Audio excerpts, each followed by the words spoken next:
Oh my God. Oh my goodness. I don't know. The most successful form of economic organization. The capitalism is. Thank you. That's. Okay, that's fine. 자본주의. 솔직히 말만 들어도 어렵습니다. 하지만 자본주의가 뭔지도 모르고 어떻게 자본주의 시대를 살겠습니까? 우리는 자본주의에 대해 제대로 알기 위해 세계적인 석학들을 만났습니다.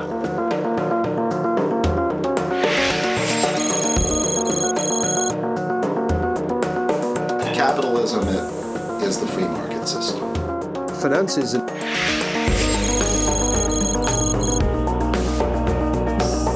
is an integral part of human civilization.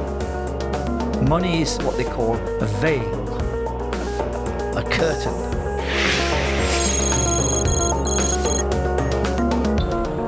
You must pull away to look at the real workings of the economy. So basically money in modern economies.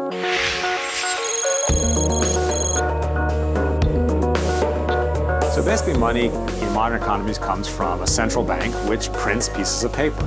The central bank.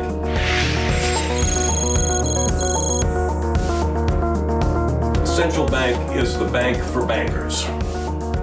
Central bank.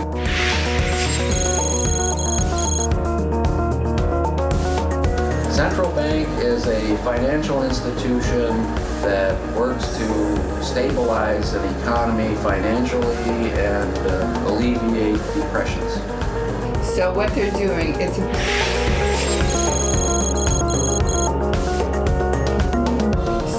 doing, it's a big shell games. 자, 그럼 제일 먼저 무엇부터 알아야 할까요? 현대는 금융 자본주의 세상입니다. 금융, 즉 돈이 지배하는 세상이라는 뜻이죠. 돈이 태어나는 근본 원리를 아는 것은 여러분들에게 불편한 진실이 될 것입니다. 그럼 한 번도 들어보지 못한 진실의 세계로 가볼까요?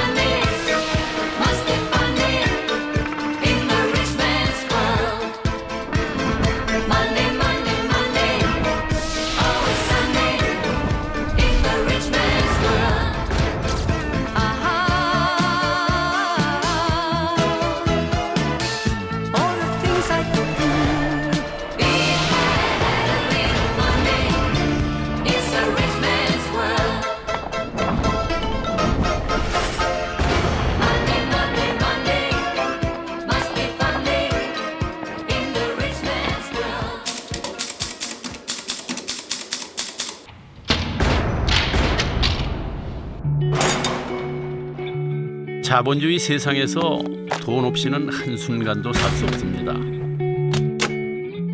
우리는 때로 돈을 사랑합니다. 돈을 사랑하는 것이 비난받을 일일까요? 아니면 돈을 무시하는 것이 어리석은 짓일까요? 아니면 돈을 모르는 것이 문제일까요?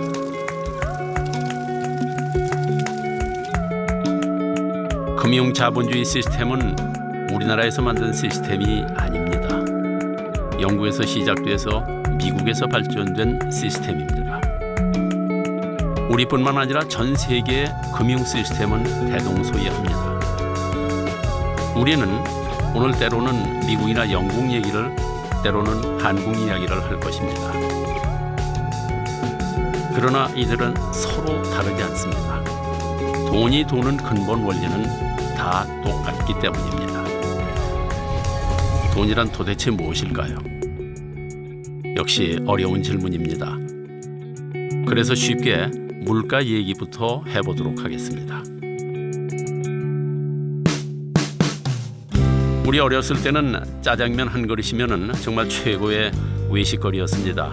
그때 돈으로 15원. 그런데 요즘 짜장면 한 그릇 먹으려면 보통 4,500원은 내야 합니다. 50년 동안에 무려 300배. 자, 뭐 짜장면뿐이겠습니까? 오늘 물가 다르고 내일 물가 다르다는 말이 괜한 소리가 아니죠. 시장만 갔다 오면 나날이 훌쭉해지는 장바구니에 한숨이 절로 나오죠. 도대체 물가는 왜 자꾸만 오르기만 하는 걸까요?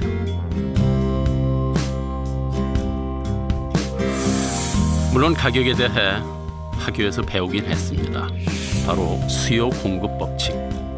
수요 곡선과 공급 곡선이 만나는 곳이 가격을 결정한다는 거죠. 그러니 가격이 오르는 것은 공급이 부족하거나 수요가 늘어나기 때문이라는 뜻. 맞는 말입니다. 근데 물가가 오르는 것이 정말 그 이유뿐일까요? 1억짜리 아파트 가격이 1년도 채 안 돼서 2억이 되는 것도 공급이 부족하거나 갑자기 수요가 늘어서일까요? 혹시 물가가 오르는 데는 수요와 공급의 법칙 말고 또 다른 이유가 있는 건 혹시 아닐까요? 그렇습니다. 물가가 계속 오를 수밖에 없었던 또 다른 이유가 있습니다. 바로 돈의 양이 많아졌기 때문입니다. 시중에 돌아다니는 돈, 즉 통화량이 많아졌다는 뜻입니다. 돈의 양이 많아지다니 무슨 황당한 소리냐고요. 이제부터 잘 보십시오. 지난 50년간 어떻게 돈의 양이 늘어났는지, 왜 물가는 오르기만 했는지 확실히 보여드리겠습니다. 돈의 최고의 가치를 갖는 금융자본주의 사회에서 어떻게 돈이 돌고 도는지 분명하게 가르쳐드리겠습니다. 시도 때도 없이 신문에 오르내리는 양적 완화, 통화 팽창, 뭐 이런 말들이 무슨 뜻인지 이젠 아시게 될 겁니다. 이제부터 여러분은 금융자본주의라는 숲을 보시게 될 겁니다. 자, 그럼 돈이 어디에서 나오는지, 어떻게 돌고 도는지부터 알아볼까요? Where the money from? I work for the money. My job gives me money. Do we know how it works? I'm not really. I don't know enough about it to kind of. You know who print out the money and who made. I guess the process. You know that. The national, the mint, the Bank of England. We have our own currency in Scotland, which is an equivalent. 맞습니다. 우리는 대부분 돈은 조폐공사에서 나온다고 생각합니다. 근데 정말 그럴까요? 물론 조폐공사에서 돈을 찍어내는 건 사실입니다. 하지만 그건 시중에 돌아다니는 돈 중에서 극히 일부분입니다. Well, when we talk about money, most people have in mind something like this $5 bill, and they imagine paper money and also coins.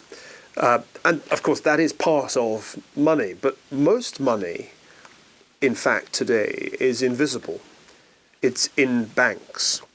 You assume, you see the government printing presses, and you assume that the government just creates the money and spends it, but that's not the way it happens. 이해가 안 되시죠? 그럼 나머지 돈은 어디서 나오느냐고요? 그걸 알려면 일단 이 사회에서 돈이 어떻게 도는지부터 생각해 봐야 합니다. 간단하게 말해보겠습니다. 중앙은행인 한국은행이 조폐공사에서 100원을 찍어서 시중은행에 줬습니다. 그러자 중소기업 사장 A가 그 100원을 대출받아서 기계도 사고 직원들 월급도 줍니다. 다행히 이익이 나서 은행에 대출받은 것의 원금과 이자로 일단 50원을 갚았습니다. 그럼 은행은 그 50원을 다시 학원 원장 B에게 대출해 주죠. B는 그 돈으로 학원 운영비도 쓰고 선생님들 월급도 줍니다. 다 아는 얘기죠. 아마 여러분은 이렇게 은행에 다른 누군가가 저금을 하거나 갚은 돈을 나에게 대출해 준다 이렇게 생각하셨을 겁니다. 이제껏 우리가 알고 있었던 은행의 모습이니까요. 하지만 그건 우리가 은행에 대해서 너무도 모르기 때문에 하는 이야기입니다. But they don't actually lend their deposits. You never go to the bank and they say, you know, you ask for your money and they say, I'm sorry, we just lent your money to Mr. Smith. Come back in 30 years. They never say that. 예금으로 대출해 주는 게 아니다. 그럼 대체 무슨 돈으로 대출을 해주는 걸까요?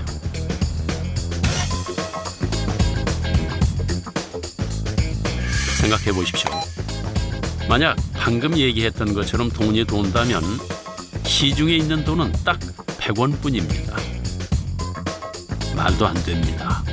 조금 전에 분명히 조폐공사에서 찍은 돈보다 훨씬 더 많은 돈이 시중에 돌아다닌다 이렇게 말씀을 드렸죠. 시중에 있는 돈은 당연히 100원보다 훨씬 많습니다. 그럼 어떻게 찍어내지도 않은 돈이 돌아다닐 수 있는 걸까요?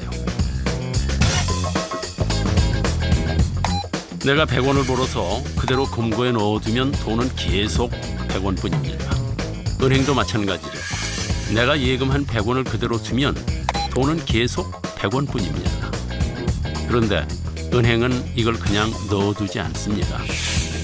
은행은 그중에서 10원만 남겨두면 나머지 90원을 대출해 줄 수 있습니다. 그걸 A가 대출했습니다. 근데 이상하지 않습니까? 내 통장에는 분명히 100원이 찍혀 있는데 A가 대출한 금액은 90원. 이제 나와 A 두 사람이 마음대로 꺼내 쓸 수 있는 돈은 190원이 됐습니다. 100원이 어떻게 190원이 된 걸까요? 알쏭달쏭하죠? 수학 방정식에 집어넣어 봐도 전혀 맞지 않는 계산입니다. 뭐 듣고 보니 궁금하지 않으십니까? 어떻게 갑자기 90원이 생겼을까요? 그리고 왜 은행은 100원을 다 대출해 주지 않고 10원을 남겼을까요? 약속 때문입니다. 정부랑 은행이랑 약속한 겁니다. 100원이 들어오면 은행은 10원을 남기고 나머지 90원은 대출해 주어도 된다고 정부가 허락해 준 것입니다. 그래서 없던 돈 90원이 갑자기 생기게 된 겁니다. 못 믿으시겠다고요? 보세요. 분명히 경제학 교재에도 쓰여 있습니다.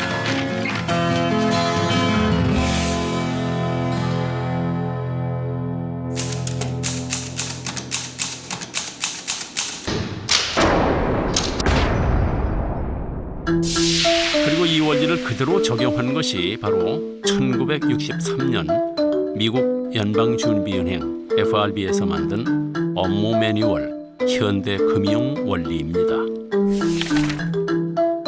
이 문서는 돈의 탄생 원리에 대해서 정확하게 설명하고 있습니다. 그 규정에 따르면 10%를 부분 지급 준비율로 갖고 있게 되어 있습니다. 부분 지급 준비율이란 예금한 고객이 다시 돈을 찾아갈 것에 대비해서 은행이 쌓아두어야 하는 돈의 비율을 말하는 것이죠. 이제부터는 간단히 지급 준비율이라 말씀드리겠습니다. 한마디로 은행에 들어온 돈 100원 중 10%, 즉 10원만 남겨놓으면 나머지 90원은 대출해 줄 수 있다는 뜻입니다. 어떻게 이런 일이 가능하냐고요? 사실 지급 준비율은 아주 오랜 역사를 가지고 있습니다. In England, it originated with the goldsmiths of the 17th century, who would take people's gold for safekeeping. 캐나다의 유명한 경제학자 찰스 넬슨은 그의 책 거시 경제학에서 이 얘기를 자세하게 다루고 있습니다. 이 이야기는 16세기 영국의 도시들에서 때때로 또는 자주 있었던 일입니다. 이 시대에는 금이 돈이었습니다. 그런데 금은 무거웠죠. 금세공업자는 금을 휴대하기 편리하게 금화로 만들었습니다.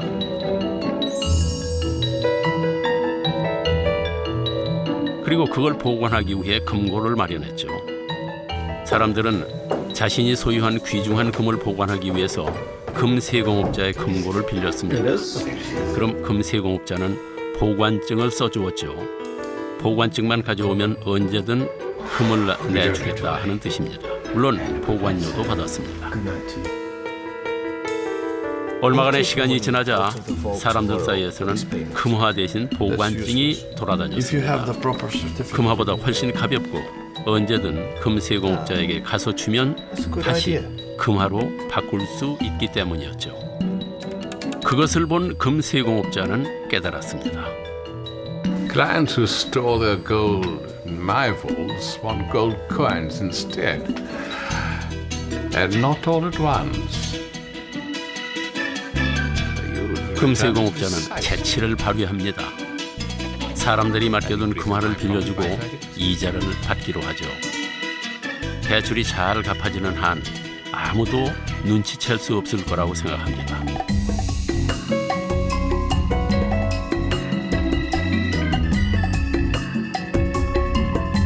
금세공업자는 고객의 금화를 돈이 필요한 사람들에게 대출해 주었습니다.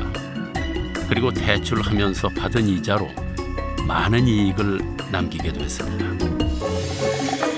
From giving loans, it makes him feel and act big. Really?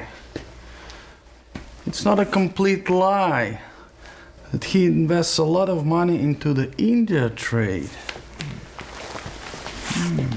사람들은 금세공업자가 갑자기 많은 돈을 버는 것을 수상하게 여겼습니다. 하지만 곧 자신들의 금화로 대출을 해주고 이자를 받는다는 사실을 알게 됐죠. You look good these days. 사람들은 금세공업자에게 가서 항의했습니다. You have enough gold coins to fill Big Ben. My gold is safe with you? 그러자 금세공업자는 제안을 합니다. 당신의 금으로 대출을 해서 이자를 받으면 그걸 나눠주겠다. 사람들은 괜찮은 거래라고 생각합니다. 가만히 앉아서 돈을 벌 수 있으니까요. 금세공업자도 걱정이 없습니다.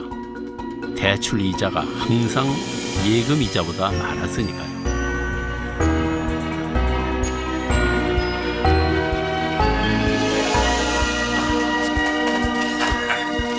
하지만 금세공업자는 더 욕심이 생겼습니다. 다시 머리를 썼죠. Nobody knows how many gold coins there are in my vault. Not even my lovely wife Jane, my daughter Alice. Who knows if I give loans on the basis of having enough gold coins in my vault.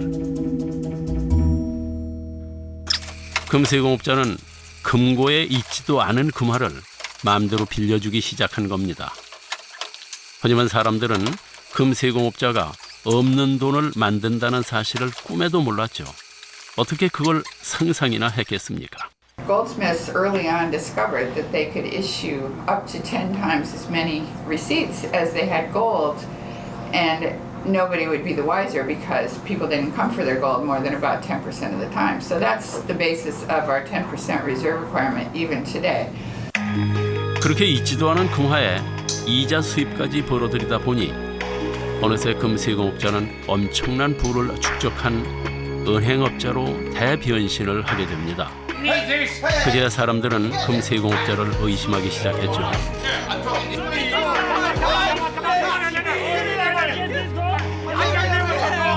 갑자기 몇몇 부유한 예금주들이 은행에 나타나서 그들의 금화를 모두 가져가 버렸습니다. 뒤늦게 금화를 찾으러 온 사람들이 보관증 대신 금화를 내놓으라 했지만 이미 늦은 일이었죠.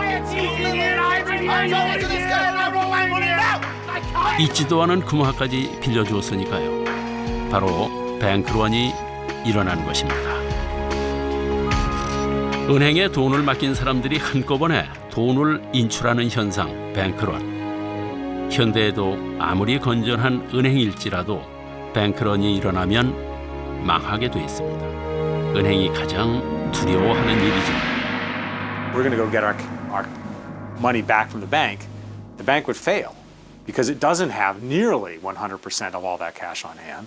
And that's sort of what happens when you have financial crises. These financial crises started 3 or 4 centuries ago, and they've been periodic events every so often. 그러나 바로 그때 영국 왕실은 오랜 전쟁으로 금화가 많이 필요해졌습니다.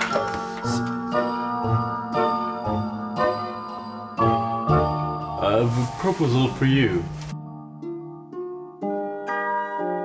그래서 은행업자에게 가상의 돈을 만들어서 대출 영업을 할 수 있도록 특별히 허락해 주었습니다. But you should report it to the Treasury Office regularly. 은행의 이름에 들어있는 chartered는 바로 면허받은, 공인된 이라는 뜻입니다. 약 300년 전쯤의 일입니다. 당시 영국 왕실은 금 보유량의 약 3배까지 대출할 수 있도록 허가해 주었습니다. The kings wanted to borrow money for war. The merchants wanted the wars to be conducted because these would protect their trade routes and capture territory, and so there was a link, an alliance between the merchant bourgeoisie, the capitalist merchants, and the state, and a deal was done. The deal was that the merchants would be allowed to set up a Bank of England that had special privilege. 이런 과정을 통해서 은행이 설립되고 은행은 지급 준비율을 이용해서 돈을 마음대로 불릴 수 있게 된 것입니다. 그리고 이 약속은 현대은행에도 그대로 적용되고 있습니다.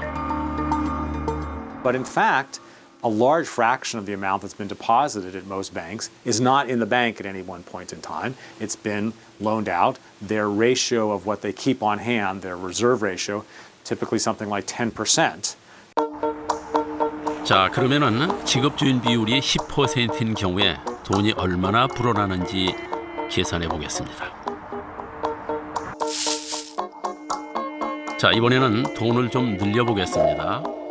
은행에 100억이 들어오면 은행은 그중 10%인 10억을 지급 준비율로 놔두고 나머지 90억을 대출해 줍니다. 이렇게 난데없이 생긴 90억을 신용통화 이렇게 얘기합니다. 이제 실제 시장에서 도는 돈, 즉 통화량은 모두 190억이 된 셈이죠. 90억은 지급준비율 10%를 떼고 다시 대출할 수 있는 돈 81억을 만듭니다. 81억은 72억을 만들고 72억은 65억을 만들고 마치 수학 교과서에 나오는 무한 등비급수의 합처럼 이렇게 계속 돈이 불어나는데 이 과정을 신용창조 이렇게 얘기합니다. 그럼 이렇게 빌려줄 수 있는 최대까지 빌려준다면 얼마까지 만들 수 있겠습니까? 원래 있던 100억을 더해 최대 1000억. 대출할 때마다 새 돈이 생기는 겁니다. It is a promise of payment. You hold a credit. All money is credit. All money. Today, where you don't have the problem of gold, they can inflate the system, and that's what they do. You have to take out more loans, which means there's going to be more money in the system. 바로 이것이 우리 사회가 빚 구원하는 사회가 된 이유입니다. 하루에도 몇 번씩 대출 문자가 날아오고 여기저기 은행에서 대출 안내문을 보내는 이유인 것입니다. 고객이 대출을 해가야 은행은 새 돈이 생기기 때문입니다.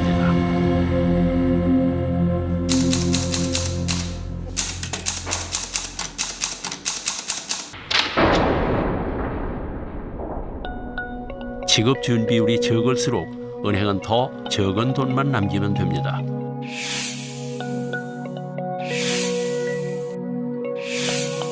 돈을 더 많이 불릴 수 있다 하는 그런 뜻이죠.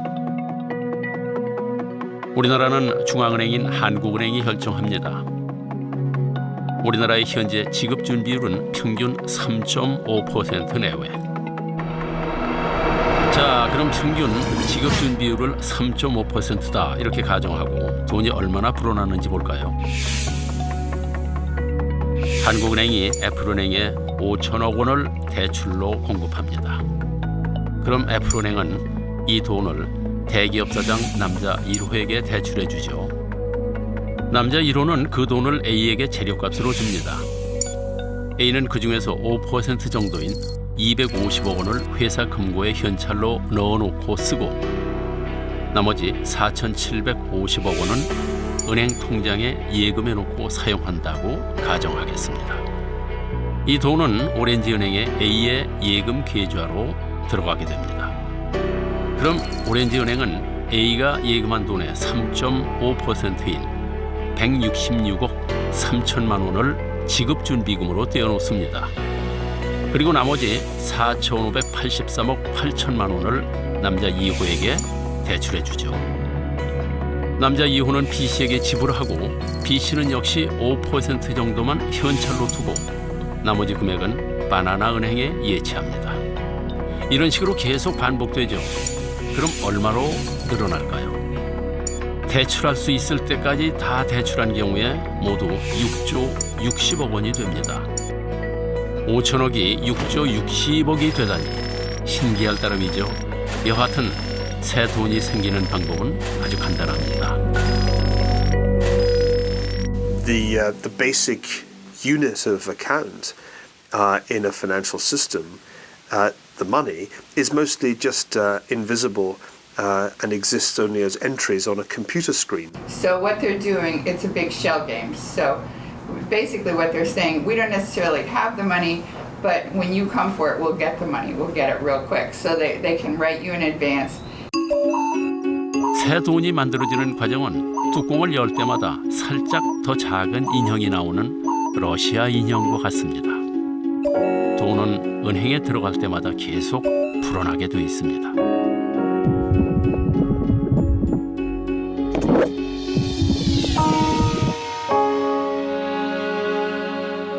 What do banks do?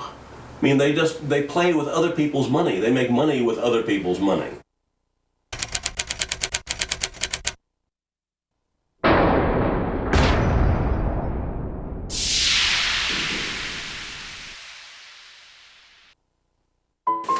이제는 시중에 돌고 있는 돈이 조폐공사에서 찍어낸 돈보다 훨씬 많다는 사실을 믿으시겠습니까? 이 그래프는 지난 50년간 우리나라의 통화량 그래프입니다. 그리고 이 그래프는 지난 50년간 우리나라의 물가 그래프입니다. 그런데 두 그래프를 비교해보면 기울기가 비슷하지 않습니까? 통화량이 늘어난 만큼 물가가 올랐다는 것을 알 수 있습니다. 금값을 보면 물가가 얼마나 올랐는지 더 확실하게 알 수 있습니다. 1970년 1,000달러를 가지면 금 28온스를 살 수 있었습니다.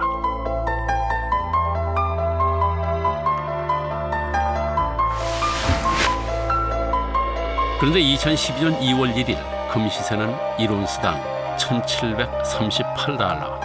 1,000달러를 가지면 겨우 0.58온스의 금을 살 수 있을 뿐입니다. 가격이 무려 48배나 올랐습니다. 물가가 계속 오르는 가장 큰 이유는 돈이 많아졌기 때문입니다. 돈이 많아지면 돈의 가치가 떨어지는 건 당연한 일. 그리고 이렇게 통화량이 증가해서 화폐의 가치가 떨어지고 물가가 오르는 현상을 통화팽창, 인플레이션이라고 말합니다.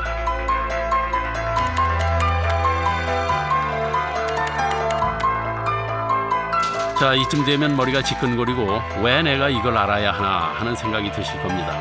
하지만 모르면 안 됩니다. 이걸 알아야 이제부터 할 더 중요한 이야기를 이해하실 수 있습니다.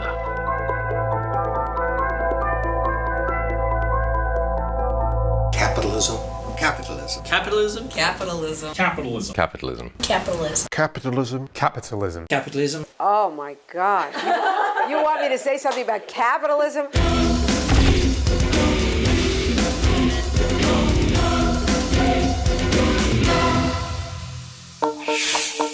자, 그럼 다시 되짚어 보겠습니다. 시중은행이 대출을 해서 돈을 불리는데 그 원금은 누가 준다고 했죠? 그렇습니다. 중앙은행이 준다고 했습니다. 그런데 이 중앙은행도 돈을 불립니다. 그게 무슨 말이냐고요? 먼저 중앙은행이 어떤 일을 하는지부터 알아보겠습니다. 중앙은행은 시중의 통화량을 조절하는 일을 합니다. 그리고 그것을 하기 위해 두 가지의 권한을 갖고 있죠. 이자율을 통제할 수 있는 권리, 그리고 화폐를 찍어낼 수 있는 권리입니다. Well, basically, in a modern economy, the central bank does a lot to manage the money supply. If we need more money in the economy, the central bank can give us more money. 기준금리인 콜금리를 3.5%로 0.25%포인트 인상했습니다. 네, 콜금리가 인상됐지만 금융시장의 반응은 과거와는 다르게 나타났습니다. 한국은행이 금리를 인상했다거나 동결했다는 뉴스를 자주 보셨을 겁니다. 그럴 때마다 여기저기서 들썩들썩합니다. 대출받을 것을 갚아야 할지 아니면 더 대출을 해야 할지. 요즘 장보기가 두렵다는 주부가 많습니다. 배추 가격은 한 포기에 6,000원이 넘었고 생갈치 한 마리는 예년보다 25% 가까이 올랐습니다. 물가는 어떻게 될지. 이는 이자를 이용해 시중의 통화량을 조절하려는 것입니다. 보통 침체에 있는 내수 경제를 활성화시키기 위해서, 즉 경기 부양을 위해서 많이 쓰는 방법입니다. 중앙은행은 바로 이렇게 이자율을 조절해서 시중의 통화량을 조절하죠. 그런데 시중의 통화량을 조절하는 또 한 가지 방법이 있습니다. 바로 화폐를 찍어내는 일이죠. 뉴스나 신문에서 소위 양적 완화라는 표현 많이 들어보셨죠? 금융위기 이후 거의 매일 듣는 말이었을 겁니다. 한마디로 중앙은행이 기준금리를 내려도 효과가 없을 때 직접 돈을 푸는 방법을 말합니다. 그런데 중앙은행이 이렇게 자꾸 돈을 찍어야만 하는 근본적인 이유는 사실 따로 있습니다. 로저 랭그릭이 논문을 통해 제시한 이론을 간단한 그림으로 표현해 봤습니다.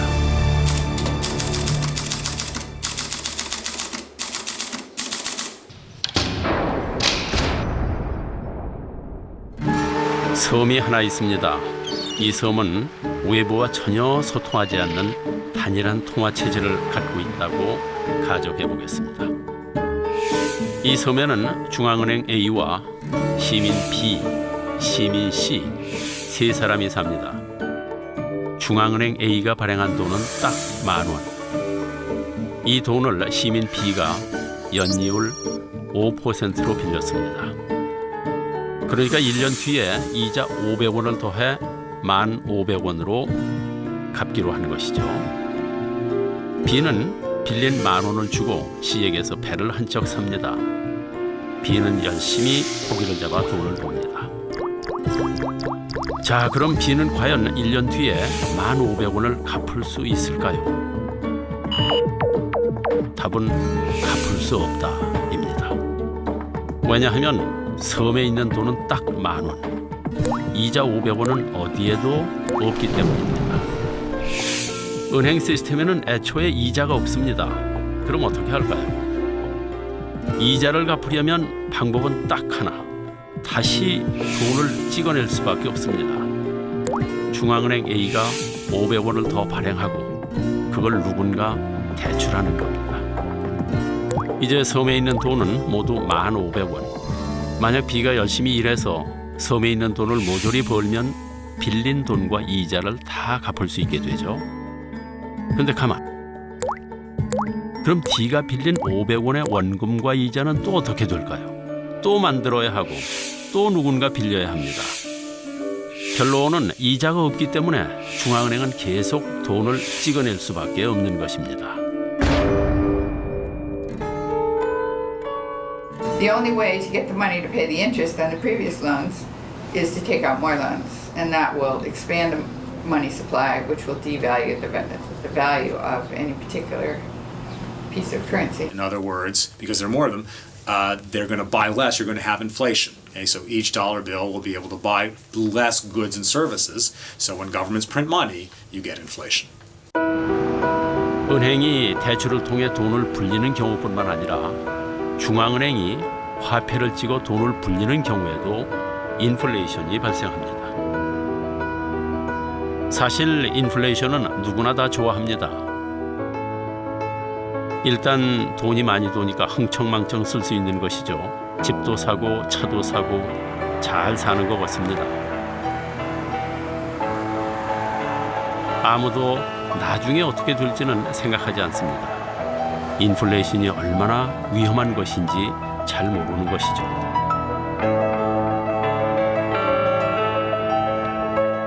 영이 모두 14개. 이것은 100조 달러입니다.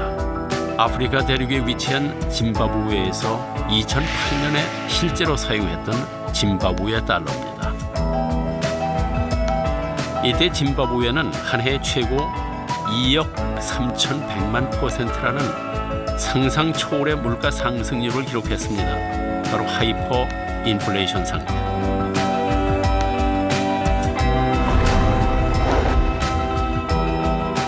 (40여 년을) 통치한 무가베 대통령의 무제한 정책이 바로 그 원인이었습니다. 극심한 실업률을 극복하고 외채를 상환하기 위해 너무나 많은 화폐를 찍어서 국고로 썼기 때문이었습니다. So if you have too much money created in a short period of time, generally you'll have inflation.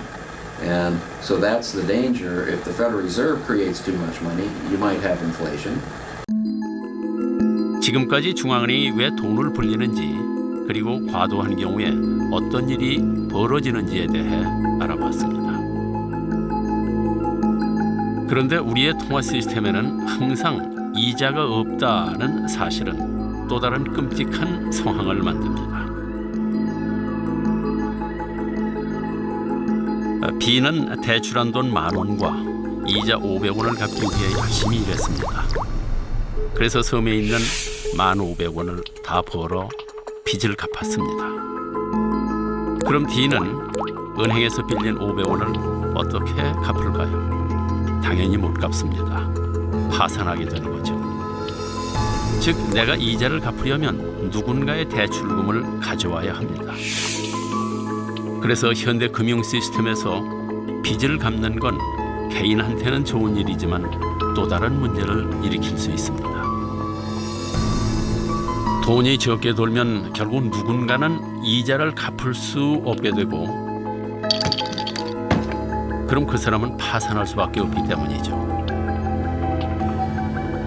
그리고 당연히 수입이 적고 빚은 많고 경제 사정이 어두운 사람이 제일 먼저 피해자가 되겠죠.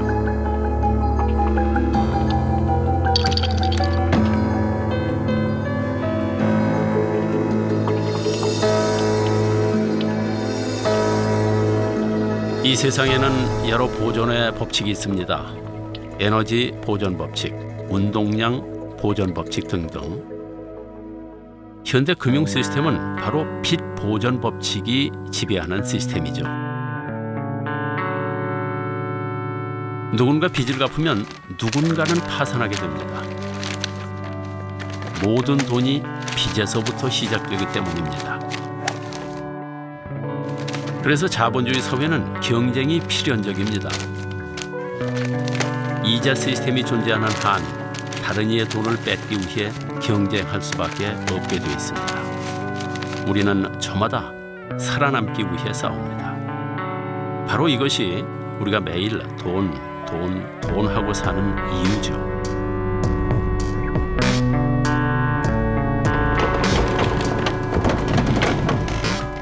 자본주의 세상에서 돈이 전부라는 말이 여기에서 나온 것입니다. 우리의 경쟁이 여기에서 시작된 것이죠.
그런데 문제는 여기서 끝나지 않습니다.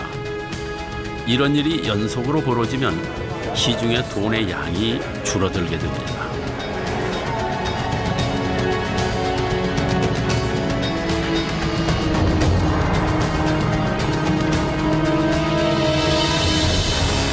돈이 부족하니 돈을 못 갚는 사람들이 더 급격하게 늘어납니다. 대량 부도 사태가 속출하고 파산하게 됩니다. 통화량도 계속 줄어듭니다. 팽창이 멈추는 순간 우리는 순식간에 추락할 수밖에 없습니다. 바로 디플레이션이 시작된 것입니다.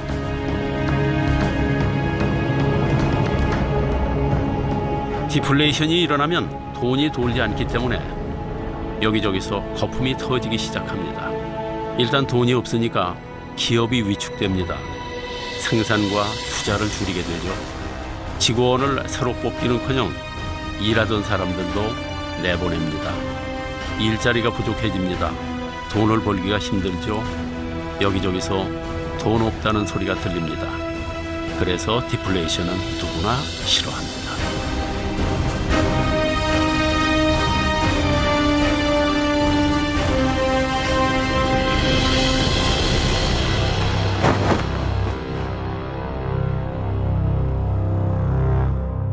I think around the world, credit has collapsed. It's still in a deflationary phase. There's not enough money. You can see that in the EU. All those countries are in debt. Who are they in debt to? It's because there's not enough money to pay off their debts plus interest. 이렇게 인플레이션 후에 디플레이션이 오는 것은 숙명과도 같은 일입니다. 왜냐하면 호황이 진정한 돈이 아닌 빚으로 쌓아 올린 것이기 때문입니다. 상품을 만들어 번 돈이 아니라 인플레이션으로 만든 돈, 일해서 번 돈이 아니라 빌린 돈이기 때문입니다. 경제에도 사계절이 있는 겁니다. 여름이 지나면 가을, 겨울이 오는 법이죠. 그럼 궁금해집니다. 겨울이 온다는 걸 미리 알 수는 없는 일일까요? While it's true that it's extremely difficult to know exactly when crash is going to occur, just as it's very difficult to predict exactly when an earthquake is going to occur, it is not hard to know when a system is in danger of having a crash, just as we know from the theory of geology, of seismology, which areas are likely to have earthquakes. 1925년 러시아의 경제학자 니콜라이 콘드라티예프는 자본주의 경제 환경에서는 장기 순환 주기가 존재한다는 사실을 발견했습니다. 그리고 그 주기가 48년에서 60년 정도 된다는 결론을 내렸죠. 금세기의 대표적인 경제학자 가운데 한 명 슈페터 역시 자본주의 경제는 물결처럼 상승과 하강을 반복한다고 주장했습니다. 그리고 이를 콘드라티예프 파동 이렇게 이름을 붙였습니다. 자, 그럼 이제 우리가 어디에 와 있는지 볼까요? 미국의 콘드라티예프 주기의 겨울은 2000년부터 이미 시작됐습니다. 2007년부터 시작한 급격한 이자율 하락은 디플레이션의 절정을 보여주고 있습니다. 금융회사들은 빚을 갚을 능력이 없는 사람들에게까지 돈을 대출해 주는 것입니다. 바로 모기지죠. 그것으로 그들은 집을 사고 차를 샀습니다. 빌릴 수 있는 사람은 다 빌렸고 빌려서는 안 되는 사람까지도 다 빌렸습니다.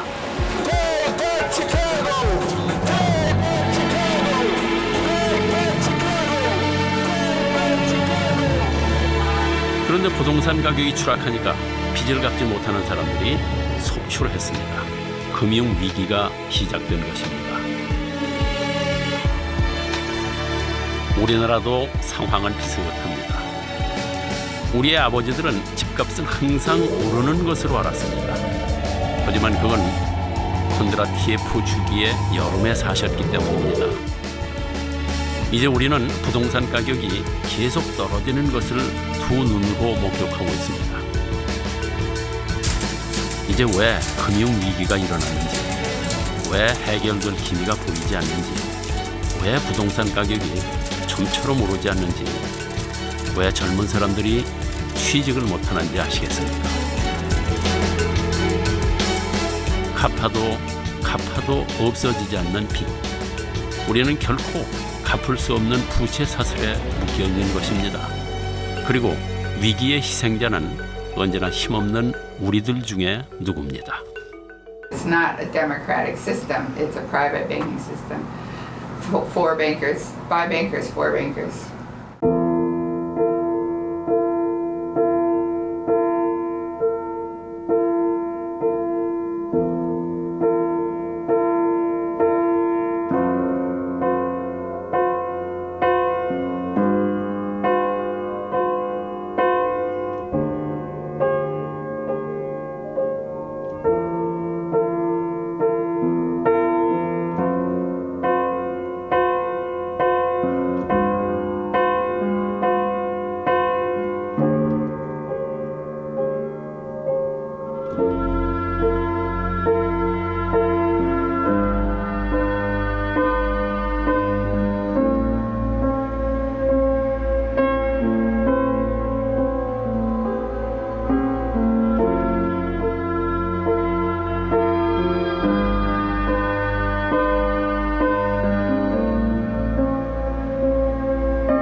영국의 시사주간지 2008년 미국의 금융위기는 전 세계로 퍼져나갔습니다. 10년과 비교했습니다.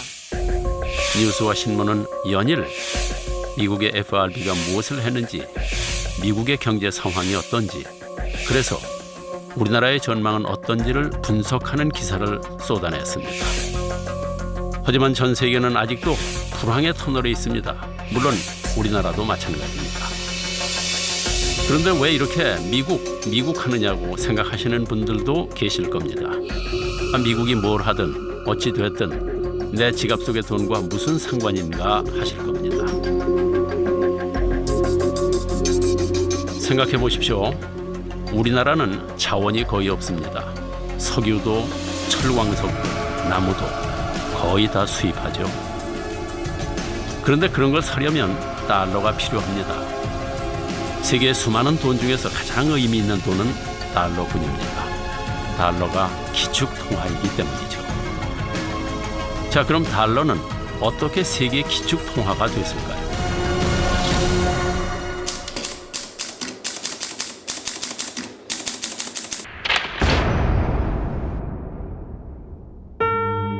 (1944년 7월) 미국 뉴햄프셔주의 브레튼 우즈에는 미국을 중심으로 한 44개 연합국 대표가 모였습니다.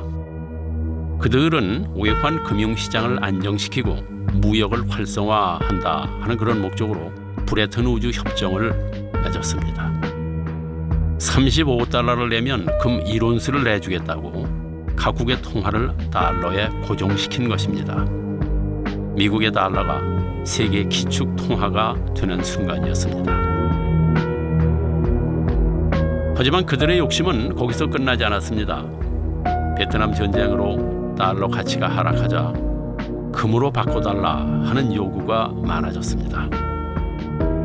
그러자 금 보유고가 크게 떨어지고 돈을 찍어내려면 금이 더 필요했지만 금을 확보하기 힘들어졌습니다. 그러자 다른 나라들이 달러 가치를 의심하기 시작했습니다. 결국 미국의 닉슨 대통령은 일방적으로 금 태환제를 철폐하겠다고 결정했습니다. We must protect the position of the American dollar. So President Nixon said, sorry, we're going to run out of gold at this rate. We just don't have the gold. So he took the dollar off the gold standard. 위의 달러는 1971년 이전의 달러입니다. 아래의 달러는 1971년 이후의 달러입니다. 무슨 차이점이 있는지 아십니까? 1971년 이전의 달러는 은행에 가면 언제든지 금으로 바꿔주겠다 이렇게 쓰여 있습니다. 그러나 71년 이후의 달러는 금과 무관합니다. 종이돈일 뿐입니다. 1971년은 달러가 금으로부터 자유로워진 역사적인 순간이었습니다. 이제 미국이 원하기만 하면 마음대로 돈을 만들 수 있게 된 것입니다. 자, 그럼 여기서 잠깐 상식 테스트 한번 해보겠습니다. 달러는 누가 찍어낼까요? 1번 미국 정부, 2번 민간은행. 답은 뭐겠습니까? 2번 민간은행입니다. 달러는 미국 연방준비은행, 즉 Federal Reserve Bank, 흔히 FRB라 이렇게 부르죠. 바로 이 FRB에서 찍어냅니다. 우리나라의 한국은행과 같은 중앙은행이죠. 그런데 좀 다릅니다. 한국은행은 정부기관입니다. 하지만 FRB의 Federal이 정말 연방정부의 라는 뜻일까요? 그건 미국의 전화번호부만 찾아봐도 금방 알 수 있습니다. 먼저 연방란을 찾아보겠습니다. 연방란에는 없습니다. 자, 그럼 민간 기업란으로 가보겠습니다. Federal Reserve Bank. 있네요. 민간 기업란에 있습니다. FRB는 정부 기관이 아닙니다. 미국 금융 시스템에서 막강한 힘을 행사하는 몇몇 민간 은행들의 법인일 뿐입니다. 그런데도 FRB가 달러를 발행하는 것입니다. In fact, it's the Federal Reserve that prints the money, and the government has to borrow it like everyone else. So the Federal Reserve is a bank. 그리고 바로 그 달러가 세계를 지배하고 있는 것입니다. 몇몇 금융 자본들이 세계를 쥐락펴락하고 있는 것입니다.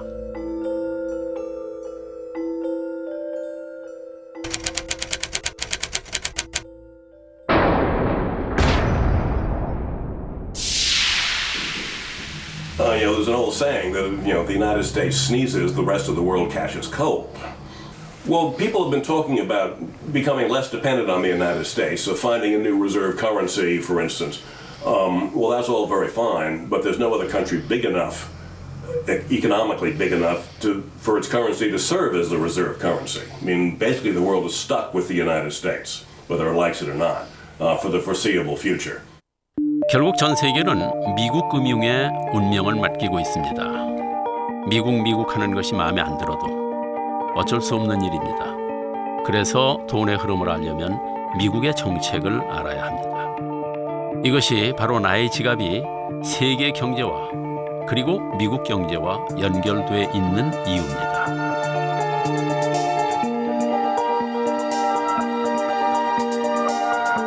이제 자본주의 세상이 좀 보이십니까? 큰 그림에서 돈의 흐름을 봐야 합니다. 그렇지 않으면 제자리에서 벗어날 수 없습니다. 가난에서 벗어날 수 없습니다. 우리가 잃어버린 돈은 우연이 아닙니다.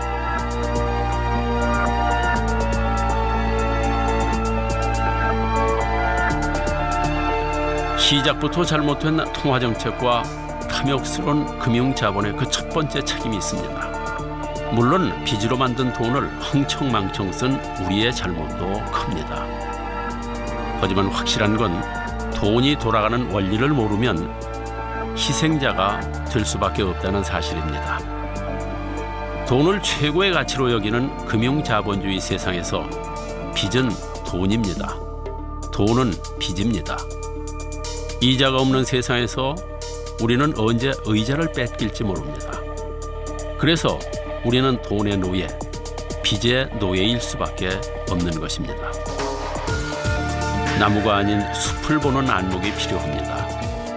미국이 어떻게 돌아가고 그래서 우리나라의 정책은 어떻게 변할 것인지 생각할 수 있어야 합니다. 지금이 디플레이션의 시대인 것도 아셨을 겁니다. 그러니 지금 당장 빚을 내라고 흥청망청 쓰라고 유혹하는 목소리가 들릴지라도 스스로 중심을 잡고 판단하셔야 되겠습니다. 나와 내 가족을 지켜야 합니다. 그래도 참 다행입니다. 추운 겨울을 잘 지내면 따뜻한 봄이 올 테니까요.